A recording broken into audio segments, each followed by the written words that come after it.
mbokk yi tey dañoo ñëwoon tey si àll bi nag ba ngeen ko gisee ngeen xam ne macha allah yàlla am na lu mu fi def te naat na yàlla def na fi ay mbir yoo xam ne yu fasantikoo si bëgg-bëgg doomi aadama bi moo xam jafe-jafe boo mënti nekk di dund moo xam si wàllu kaaraange la moo xam si wàllu ubbeekaay la moo xam si wàllu diggante la moo xam si wàllu tukki la moo xam si wàllu liggéey la moo xam si wàllu li ngay yëngatu la si àddina incha allah. tey nag yàlla dogaloon ñu doxantu fi seet si woon fii suñ benn kilifa ñu ñëwoon fi nag jaar fi di am loo xam ne dañu ko yóbbaale si ay meññet si ay xob si ay reen si ay fas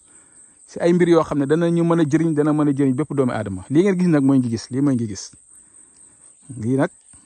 xànc bee nekk nii xànc ngi gis moo nekk nii lii moom bu dee si wàllu fas kese la ñuy wax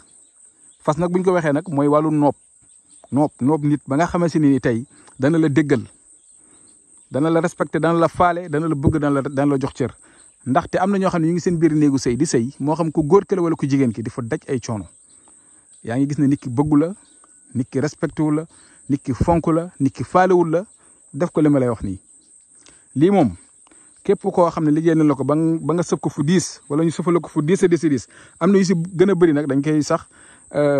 dugal si suufu garab gi xam nga gis moo nekk nii si suufam ñu suul ko fi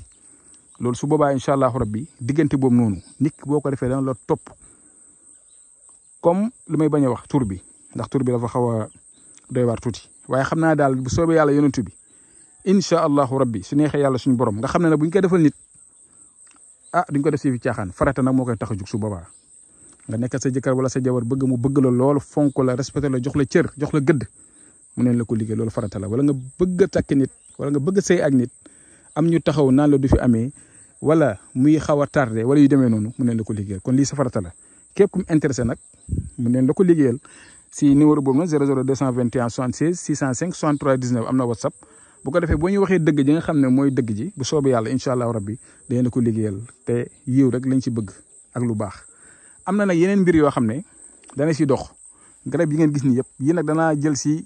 xob yi ma jël si reen yi am na si yoo xam ne si wàllu kaaraange lay dox ku la liggéey moom dootu ko waxati ku la catu mu dellu si moom dégg nga am na si yoo xam ne si wàllu ubbeekaay la am na yoo xam ne si wàllu bayre la am na si yoo xam ne si wàllu fal la am na yoo xam ne itam si wàllu ut la kuy ut wala kuy tukki yooyu yëpp am na fi gis nga àll bi ngeen ko gisee nii fi leen nekk depuis suba ba léegi di am ay mbir yoo xam ne ñu si nekk di si gëstu di si dox kon incha allahu rabbi képp koo xam ne rek am nga yitte bu mënti doon nag yàlla dogal na jëlee nañ fi lu bari yitte bu mënti doon woo ñu rek wala nga envoyé message si whatsapp bi nga wax ñu sa soxla lépp loo xam ne yàlla dogal na ñu mën ko si den ko si def te sonaluñ kenn sonaluñ kenn li ñu bëgg mooy tuyaaba li ñu bëgg itam mooy ay xasanaat barke boo xamante ni tey dañu ko mën a jëriñ doomu aadama yi ndaxte xam-xam yàllaa koy joxe waaye nag dem di dox di ko uti ji itam baax na ndaxte lii nii yitte la nga jug dem uti ji xam-xam dem gëstu ji waaw kon nag mi ngi noonu incha allahu rabbi képp koo xam ne yàlla dogal na ne ittoo nga ko daal am nga si itte am nga si soxla buñ si déggante dañ si def suñ kéemtalaay kàttan incha allah kon ñu ngi yem fi ba subaa jàmm asalaamaaleykum wa rahmatullah wa barakatuhu